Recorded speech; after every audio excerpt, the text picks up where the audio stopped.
Welcome, everybody, to this week's edition of Valpo Football Preview, along with head coach Dave Cicchini. This is Todd Eichow. We start by taking a look back at Saturday's game against Drake, and unfortunately, Coach, this was a game where their offensive and defensive lines were really, really good, and they got the best of you. But you're still in the game, yes. Obviously, until yes. the final few seconds of the game. Yep. But this is a little bit what you've talked about. You're getting better at those spots, Right.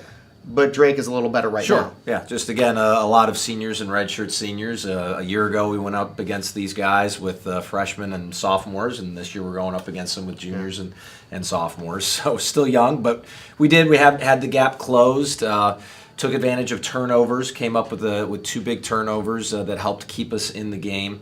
Had an opportunity to maybe get one or two others and let them slip through our fingers, so we were able to kind of compensate for not being able to control the line of scrimmage as well, and it gave us a chance to be in the game, and unfortunately we just didn't make enough plays in the end to put us over the top. We've talked in recent weeks, stopping the run the previous couple weeks really helped you Right. stay in the game against Morehead State, win the previous two games.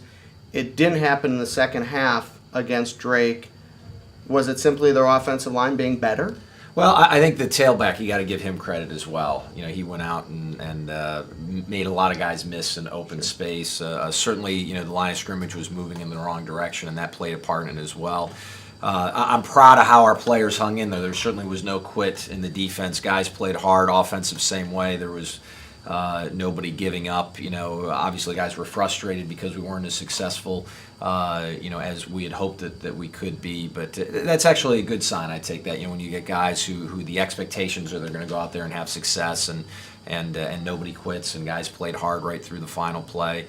So there's certainly a lot of positive takeaways from the game. But unfortunately, you just don't come out with a win. Unfortunately, Ryan Clark got injured early in the game. I thought throughout the second and third quarters, Jimmy Seawald played well enough to keep you in the game.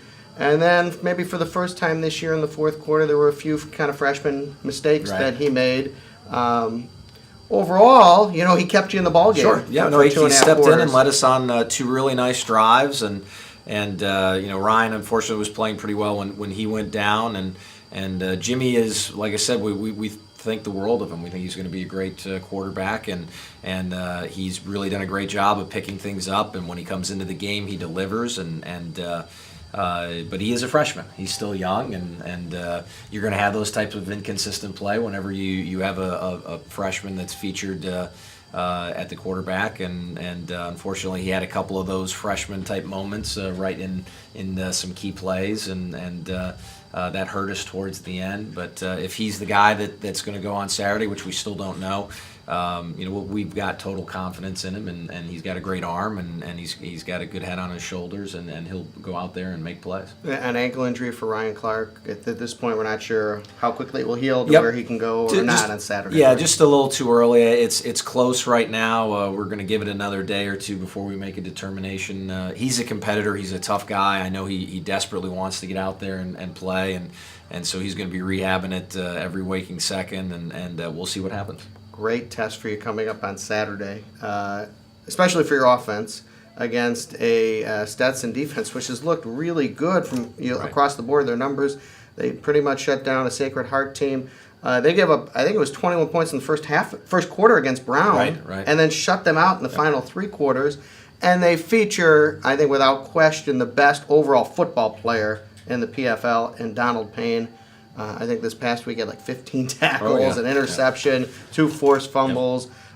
He may be, over the past 20 years or 24, 25 years of the PFL, perhaps the best defensive player we've ever seen. And maybe you can talk a little bit about him and their defense and what you'll have to go against on Saturday. I mean, there's no question he's one of the top players in all of Division I FCS. He's a dominant player. They play him all over the field. He lines up on the line of scrimmage. He plays deep safety. He's one of those guys who is gifted enough to have the range and the speed of a defensive back, but to be able to come up and play physical like a linebacker. So he's all over the field. He makes plays. He got after us a year ago and had a big day, and we're going to have to really keep an eye where he is and try to limit his impact in the game. All right, the offense is going to have to find a way to move the football. something he struggled against Stetson a year ago. And I know it's important. You got to get the running game back going a little bit better than you did this past Saturday. Sure. There's no question. And again, the style of defense that Stetson plays, they thrive off of turnovers. They thrive on forcing the issue. They're very aggressive. They put a lot of guys up on the line of scrimmage. And so it's one of those games that it's going to be a challenge to sit there and pound away with 4-yard gains. That's just not how that defense is built. It's going to be a game where it may be 0 yards, 1 yard, -1, and then a 20-yard gain. And that's just you break through that initial line of scrimmage, and there's some open running room in the secondary. So it's going to be one of those types of games, and Stetson's done such a good job of forcing those turnovers and limiting those big plays, and that's kept them in the game. That got them back into the game against Brown this past week, where they forced, I believe it was 6 turnovers after that first quarter, and that was really critical in them getting the win. On the other side of the ball, they've got a quarterback who can run and throw, kind of similar to what you saw this past week against Drake. How do you stop their offense? Yeah, well, it's a little bit of a triple option scheme, something that we saw against Trinity International, where they, it's not the old school triple option, it's the shotgun spread, and doing a lot of different things, and they change it up, little wrinkles week to week, and they certainly had success against us a year ago early on, and then we made some nice adjustments on defense, and we're going to have to continue to change things up like Coach Moore likes to do, and keep giving different looks and blitzes, and to try to get pressure and to force the quarterback into making some decisions before he might be ready to. All right, good luck on Saturday. Thanks, Todd. For head coach Dave Cicchini, this is Todd Ica. Thanks for joining us this week on Valpo Football Preview.